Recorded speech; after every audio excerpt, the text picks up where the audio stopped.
Hello guys. तो आज हम क्लास 10th का साइंस का सेकंड चैप्टर जिसका नाम है अम्ल क्षारक एवं लवण। तो इसका हम अम्ल क्षारक और लवण का इम्पोर्टेंट पॉइंट्स देखने वाले हैं जो कि बहुत ही इम्पोर्टेंट है। तो हमारा पहला है अम्ल के भौतिक गुण क्या होते हैं। तो सबसे पहले हम देखते हैं कि अम्ल होता है क्या है। तो अम्ल क्या होता है? अम्ल का स्वाद जो है वो स्वाद में खट्टा होता है।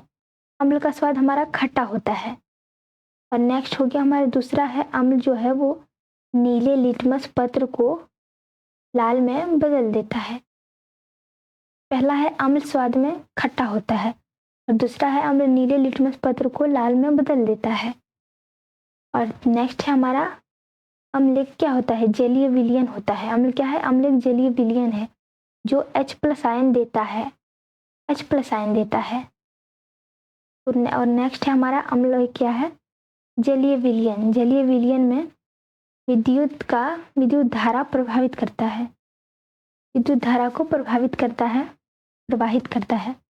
अम्ल जो है हमारा वो जलीय विलयन में क्या करता है? विद्युत धारा को प्रवाहित कर देता है। प्रवाहित मतलब इधर से उधर कर देता है।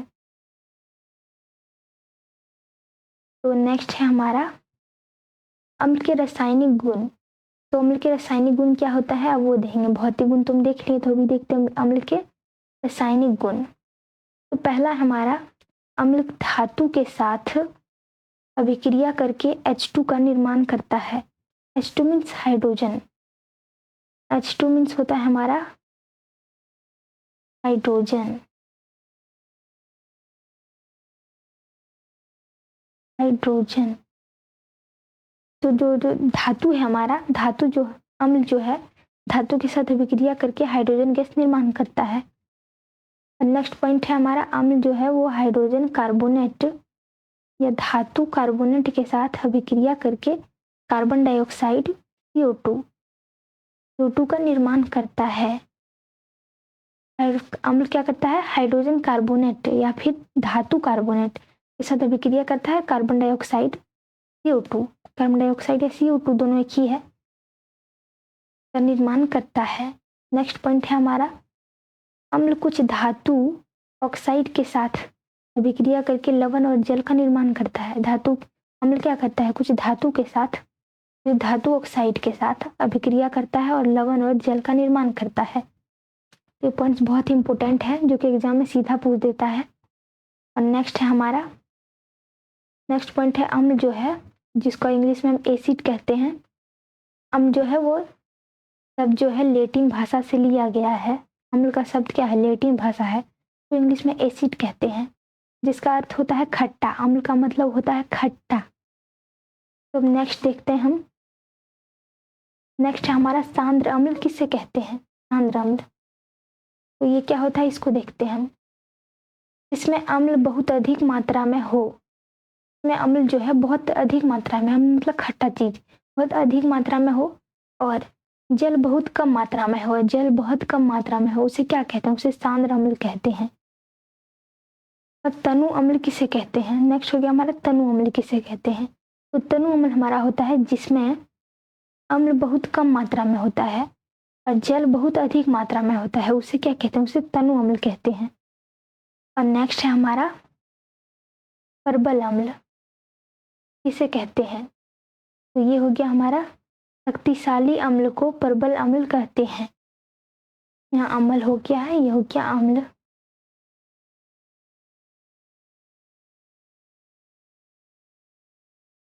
शक्तिशाली अम्ल को क्या कहते हैं? प्रबल अम्ल कहते हैं।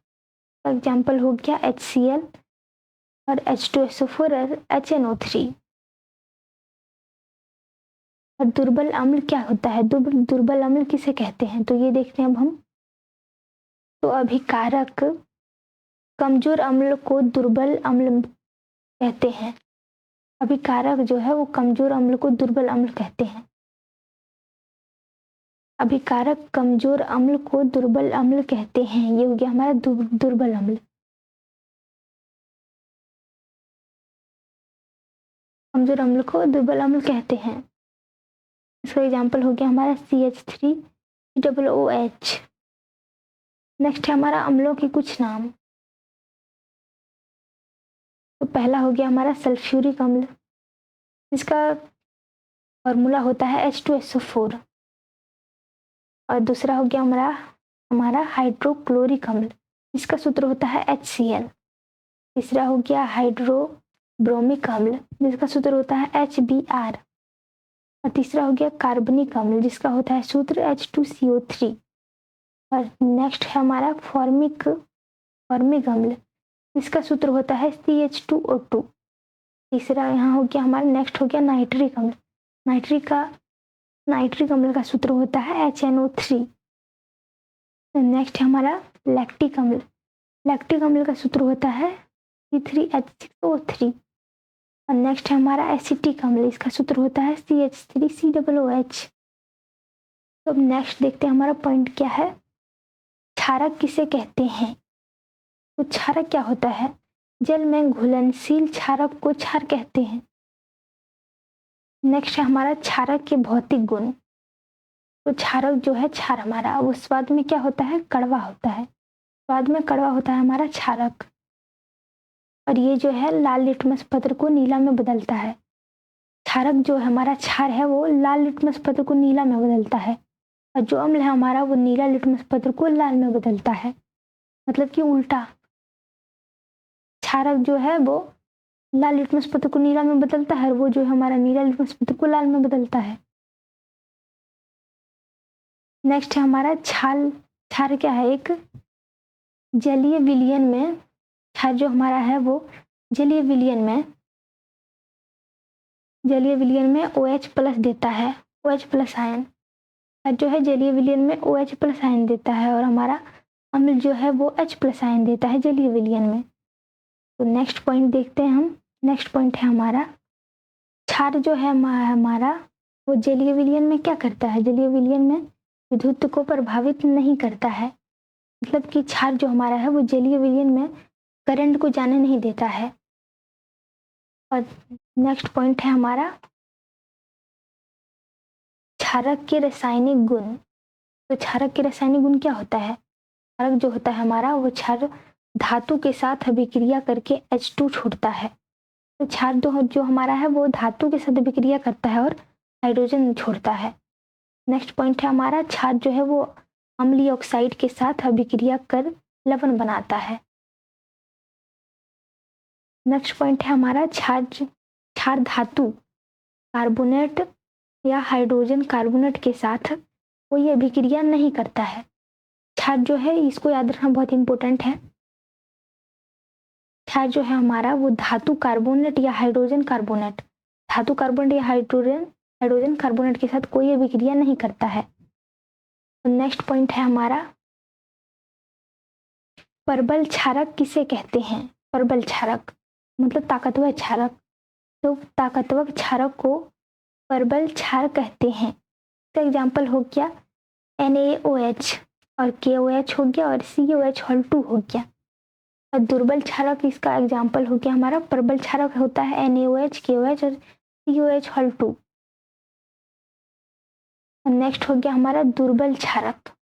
ये क्या होता है, तो कमजोर क्षारक को दुर्बल क्षारक कहते हैं, और इसका एग्जाम्पल हो गया NaOH4। और नेक्स्ट पॉइंट है हमारा, लवण किसे कहते हैं। तो लवण हमारा क्या होता है, लवण होता है हमारा जब अम्ल और क्षारक आपस में अभिक्रिया करते हैं। जब अम्ल और क्षारक दोनों आपस में अभिक्रिया करते हैं तो क्या होता है, तब लवण बनता है, इसे ही लवण कहते हैं। इसका एग्जाम्पल हो गया हमारा Na2SO4 प्लस BaCl2। मतलब कि एक हमारा अम्ल है, एक क्षारक है, दोनों अभिक्रिया करेगा तो क्या बनेगा, लवण बनेगा। BaSO4 और NaCl दोनों ही लवण है। नेक्स्ट हमारा सूचक किसे कहते हैं। तो सूचक किसी भी विलयन में अम्ल या क्षारक की उपस्थिति को बताता है। सूचक जो हमारा है वो हमें बताएगा कि किसी भी विलयन में अम्ल का मात्रा कितना है और क्षारक का कितना है उपस्थिति, दोनों को बताएगा। और कुछ ऐसे पदार्थ होते हैं उनके रंग या गंध अम्लीय या क्षारकीय के माध्यम में परिवर्तन हो जाता है। अम्लीय या क्षारकीय के माध्यम में परिवर्तन हो जाता है सूचक, उसे सूचक कहते हैं। तो सूचक के कितने प्रकार होते हैं? तो सूचक के 3 प्रकार होते हैं, प्राकृतिक सूचक, कृत्रिम या फिर संश्लेषित सूचक, और तीसरा हो गया गंधीय सूचक। तो उससे पहले देखते हैं हम प्राकृतिक सूचक हमारा क्या होता है। तो प्राकृतिक सूचक का हम वो देखते हैं होता क्या है। तो वैसा सूचक जो प्राकृतिक स्रोत से प्राप्त होता है उसे प्राकृतिक सूचक कहते हैं, जो प्रकृति से प्राप्त होता है। जैसे हमारा हो गया लिटमस पेपर, लाल पत्ता गोभी और हल्दी इत्यादि, ये गया हमारा प्राकृतिक सूचक। नेक्स्ट है हमारा कृत्रिम, मतलब कि संश्लेषित सूचक किसे कहते हैं? तो ये हो गया हमारा वैसा सूचक जो रासायनिक पदार्थ द्वारा निर्माण किया जाता है, उसे क्या कहते हैं? कृत्रिम सूचक कहते हैं। जैसे मेथिल ऑरेंज, ये होता है हमारा कृत्रिम या फिर संश्लेषित सूचक। नेक्स्ट हमारा गंधीय सूचक किसे कहते हैं? तो ये हमारा गंधीय सूचक का परिभाषा हो गया वैसा सूचक जिसका गंध अमीनिया 48 माध्यम में बदल जाता है, उसे क्या कहते हैं? गंधीय सूचक कहते हैं। जैसे हो गया हमारा एग्जाम्पल हो गया प्याज, लौंग तेल या इत्यादि और इत्यादि। नेक्स्ट हमारा लिटमस पेपर किसे कहते हैं? तो लिटमस पेपर हमारा क्या होता है? लिटमस पेपर बैंगनी रंग का होता है जो थैलोफाइटा समूह के लाइफ स्केन के पौधे से निकलता है। किस पौधे से? लाइफ स्केन, ये बहुत इंपॉर्टेंट है। लिटमस पेपर बैंगनी रंग का होता है। ये एग्जाम में पूछ सकता है कि लिटमस पेपर किस कलर का होता है, किस रंग का? तो बैंगनी का होता है, जो थैलोफाइटा समूह के, कौन से समूह के? थैलोफाइटा। लाइफ स्केन, पौधा का नाम हो गया लाइफ स्केन के पौधे से निकलता है। वो हमारा लिटमस पेपर ना तो अम्लीय होता है ना ही क्षारकीय होता है। लिटमस पेपर हमारा ना ही अम्लीय होता है ना ही क्षारकीय। तो ये हमारा एग्जाम में पूछ सकता है कि लिटमस पेपर अम्ल होता है या नहीं, अम्लीय या फिर क्षारकीय होता है नहीं। तो कोई भी नहीं होता, ना ही अम्ल होता है ना ही क्षारकीय, इसे लिटमस पेपर कहते हैं। अब देखते हैं हम पीएच स्केल क्या होता है। पीएच स्केल किसे कहते हैं? तो इसका हमें किसे कहते हैं देखते हैं। तो किसी विलयन में H+ आयन की कितनी मात्रा है, कितनी मात्रा में H+ आयन उपस्थित है, उसे पता करने लगाने के लिए एक स्केल का निर्माण किया गया जिसे पीएच स्केल कहते हैं। तो पीएच हमारा होता है वो अगर 7 होता है, पीएच का मान अगर 7 रहेगा हमारा वो, तो उसे उदासीन विलयन कहते हैं। विलयन, उदासीन विलयन कहते हैं। और अगर पीएच हमारा जो है वो 7 से कम रहा तो उसे अम्लीय विलयन कहते हैं। 7 से कम रहेगा तो अम्लीय विलयन कहते हैं। और अगर 7 से अधिक है, अगर पीएच मान हमारा 7 से अधिक है तो क्या होता है? वो क्षारकीय होता है, वो क्षारीय होता है। और अगर पीएच मान 7 से कम है तो उसे अम्लीय विलयन कहते हैं। जैसे कि हमारा यहाँ बना हुआ है, यह है बढ़ती हुई अम्लीय प्रकृति, ये है बढ़ती हुई क्षारक की प्रकृति। यहाँ हो गया 7। यह है हमारा H+ आयन की सांद्रता में वृद्धि और यह है H+ आयन की सांद्रता में कमी, ये हो गया हमारा उदासीन।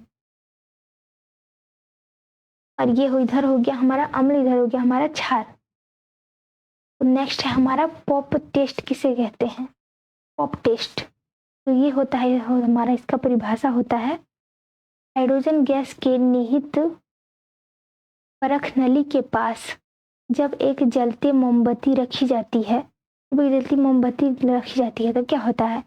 तब पॉप की ध्वनि उत्पन्न होती है। इस टेस्ट को हाइड्रोजन की उपस्थिति दर्शाने के लिए उपयोग करते हैं। इसे क्या कहते हैं? पॉप टेस्ट कहते हैं। और अम्ल व क्षारकें के रासायनिक गुण और अम्ल की अभिक्रिया धातु के साथ तो यहाँ हमारा हो गया अम्ल की अभिक्रिया धातु के साथ। तो ये हो गया हमारा अम्ल और प्लस धातु दोनों अभिक्रिया करेगा तो क्या बनेगा, लवण बनेगा और हाइड्रोजन बनेगा। जैसा कि हमारा यहाँ तो अम्ल की अभिक्रिया धातु के साथ, तो अम्ल जो हमारा है और प्लस धातु दोनों अभिक्रिया करेगा तो क्या होगा, लवण और हाइड्रोजन बनेगा। अम्ल का हो गया HCl, धातु हो गया हमारा Zn, एक धातु है। लवण बन गया हमारा ZnCl2 और हाइड्रोजन बन गया H2। नेक्स्ट है हमारा जब भी अम्ल धातु के साथ अभिक्रिया करती है तो क्या होता है, तो हमेशा लवण प्लस हाइड्रोजन गैस ही बनती है। जब भी अम्ल जो है वो धातु के साथ अभिक्रिया करेगा, अम्ल जो है वो धातु के साथ अभिक्रिया करेगा तो क्या होगा, तो हमेशा ही लवण प्लस हाइड्रोजन गैस ही बनता है। ये हो गया हमारा HCl प्लस Zn, तो ZnCl प्लस H2। नेक्स्ट है हमारा क्षार की अभिक्रिया धातु के साथ, तो क्षार दो जो हमारा है वो धातु के साथ अभिक्रिया करेगा दोनों, तो क्या होगा, लवण और प्लस हाइड्रोजन बनेगा। इसका सूत्र ये हो गया हमारा क्षार NaOH, धातु हो गया हमारा Zn, लवण बन गया हमारा, दोनों अभिक्रिया करेगा तो बन गया हमारा Na2ZnO2 और एक हाइड्रोजन गैस निकल रहा है, बाहर जा रहा है। नेक्स्ट है हमारा क्षार जब भी धातु के साथ अभिक्रिया करता है तो क्या होता है, तब क्या होता है, तब भी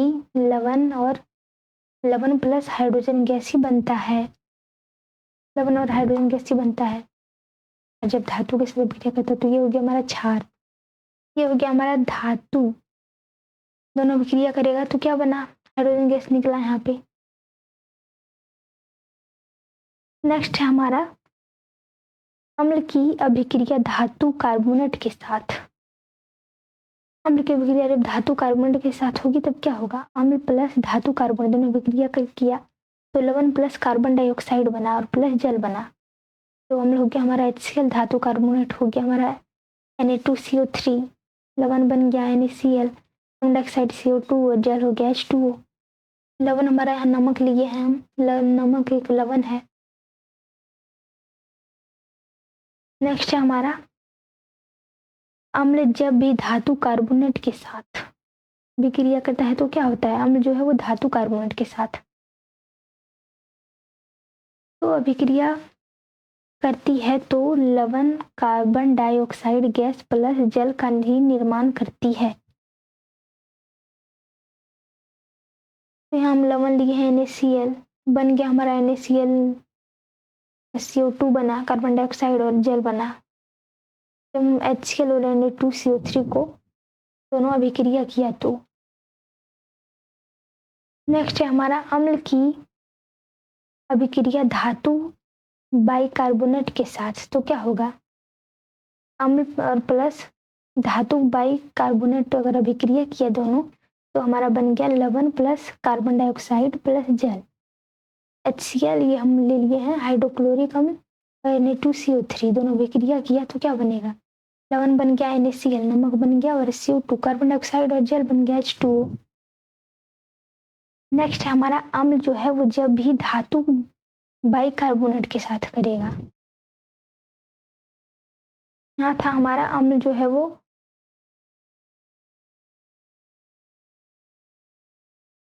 तो देखते हैं हमारा जो अभिक्रिया करती है तो लवण plus carbon dioxide gas plus जल का ही निर्माण होता है। जैसे HCl हो गया NaHCO3 हो गया तो दोनों अभिक्रिया किया तो बन गया NaCl, नमक, CO2 और H2O। धातु कार्बोनेट जो है इसको नोट में रखना है, धातु कार्बोनेट तथा धातु बाइकार्बोनेट क्षारक के साथ कोई अभिक्रिया नहीं करता, बस अम्ल के साथ करता है, क्षारक के साथ। नेक्स्ट है हमारा अम्ल एवं क्षारक परस्पर अभिक्रिया करते हैं तो क्या होता है, अम्ल और क्षारक अभिक्रिया करेगा तो लवण प्लस जल बनेगा। अम्ल हो गया हमारा NaOH, क्षारक हो गया हम HCl ले लिए तो लवण बन गया NaCl और जल बन गया H2O।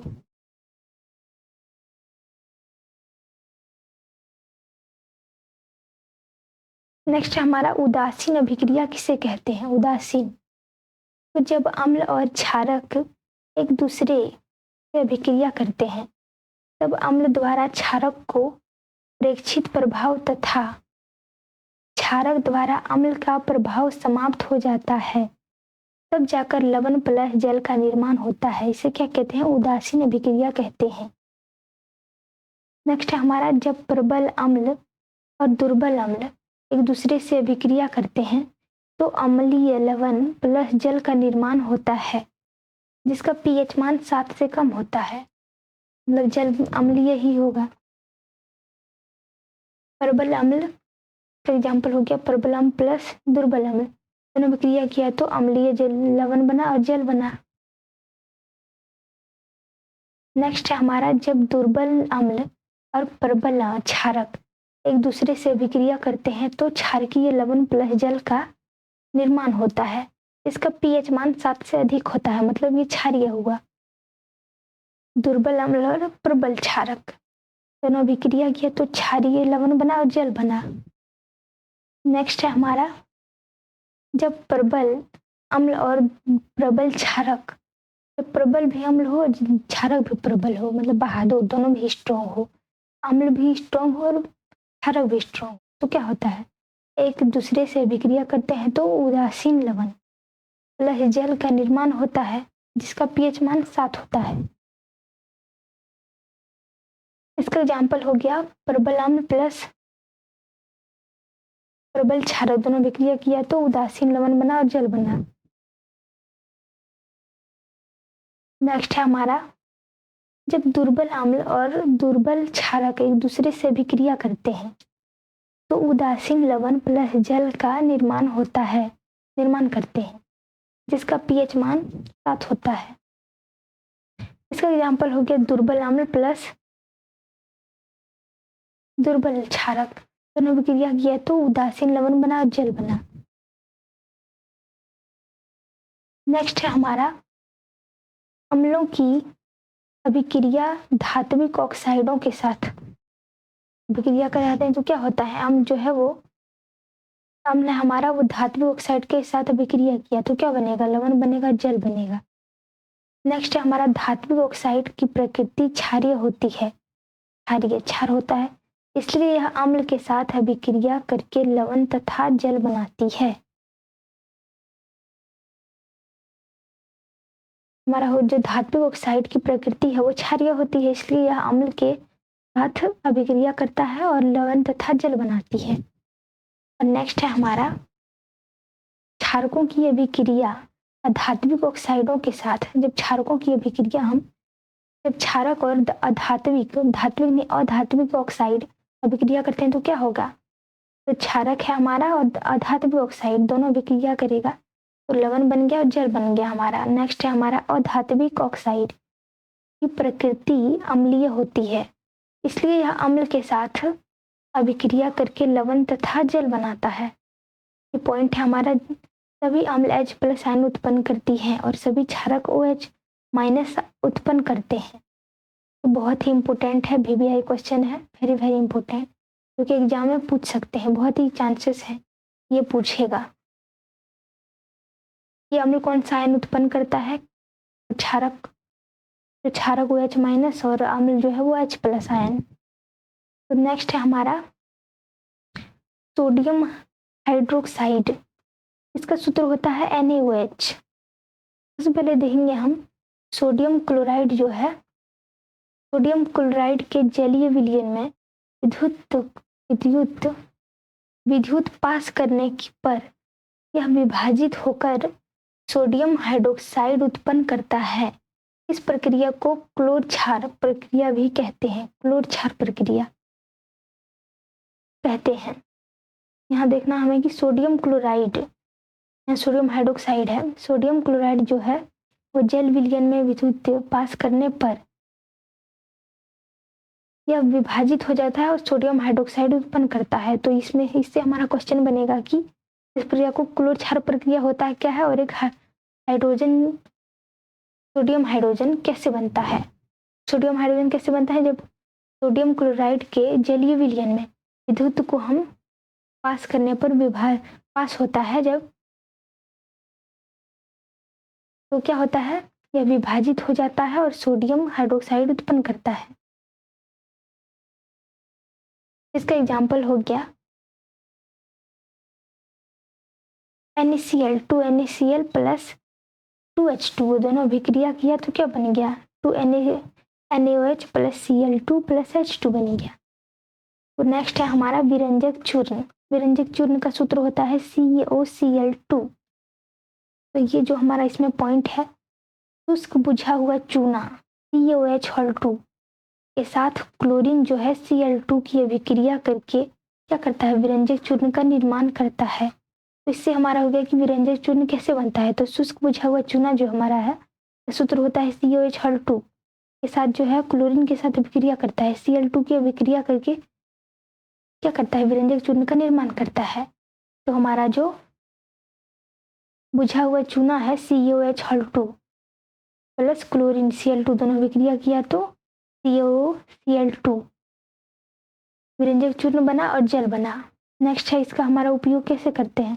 विरंजक चूर्ण का उपयोग होता है कपड़ों के उत्पाद के लिए और कागज की फैक्ट्री में भी इसकी उपयोग है, और रासायनिक उद्योग में एक उपचायक के रूप में भी इसका उपयोग होता है, और पानी को जीवाणुओं से मुक्त करने के लिए भी इसका उपयोग होता है, और रोगाणुनाशक के रूप में भी इसका इस्तेमाल होता है। तो नेक्स्ट क्वेश्चन है हमारा बेकिंग सोडा का फॉर्मूला होता है NaHCO3। तो मेरा पॉइंट दिया हुआ इसमें कि सोडियम हाइड्रोजन जो है वो क्या करता है, कार्बोनेट का उपयोग करके बेकिंग पाउडर बनाया जाता है। Sodium hydrogen carbonate, sodium hydrogen carbon तीनों जो है फॉर्मूला एक ही है। सोडियम हाइड्रोजन कार्बोनेट का उपयोग करके बेकिंग पाउडर बनाया जाता है, जो baking soda, sodium hydrogen carbonate एवं टार्टरिक अम्ल जैसे दुर्बल खाद का मिश्रण है। बहुत ही इम्पोर्टेंट है कि सोडियम हाइड्रोजन कार्बोनेट का उपयोग करके क्या होता है, बेकिंग पाउडर बनाया जाता है। ऐसे हमारा बेकिंग पाउडर कैसे बनता है, तो सोडियम हाइड्रोजन कार्बोनेट का उपयोग करके बेकिंग पाउडर बनाया जाता है, जो baking soda, sodium hydrogen carbonate एवं टार्टरिक अम्ल जैसे दुर्बल खाद का मिश्रण है। तो बेकिंग सोडा हमारा जो है वो क्या है,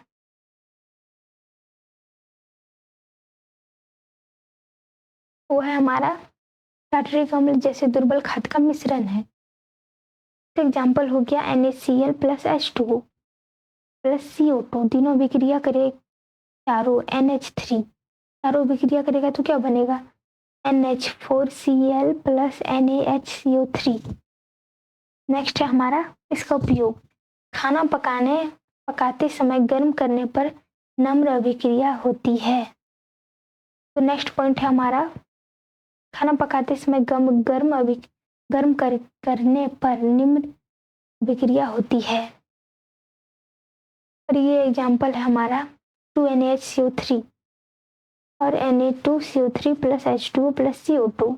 इसका उपयोग होता है रसोई में सस्ता कपड़े, इसका उपयोग क्या होता है, रसोई में खस्ता पकोड़े बनाने के लिए इसका उपयोग होता है, इसका बेकिंग सोडा का, और खाने को शीघ्रता से पकाने के लिए, जल्दी पक जाएगा खाना बेकिंग सोडा से। और बेकिंग पाउडर जो हमारा है उसको बनाने में बेकिंग सोडा और टार्टरिक अम्ल का इस्तेमाल होता है। बेकिंग सोडा टार्टरिक अम्ल दोनों अभिक्रिया करेगा तो बेकिंग पाउडर बनेगा, दोनों का यूज होता है बेकिंग पाउडर बनाने में। नेक्स्ट है हमारा इसका उपयोग जो है वो अग्निशामक में भी किया जाता है। नेक्स्ट है हमारा धोने वाला सोडा का सूत्र होता है Na2CO3 into 10H2O। Na2CO3 into क्या होता है 10H2O, ये होता है हमारा धोने वाला सोडा का सूत्र। तो सबसे पहले इसका पॉइंट देखते हैं। बेकिंग सोडा को गर्म करके सोडियम कार्बोनेट प्राप्त होता है, और सोडियम कार्बोनेट के पुनः क्रिस्टलीकरण से धोने का सोडा बनता है। धोने का सोडा क्षारकीय लवण है। इसका एग्जाम्पल हो गया Na2CO3 प्लस 10H2O, दोनों विक्रिया करेगा तो बन गया हमारा Na2CO3 into 10H2O। Baking soda गर्म करेंगे तो सोडियम कार्बोनेट प्राप्त होता है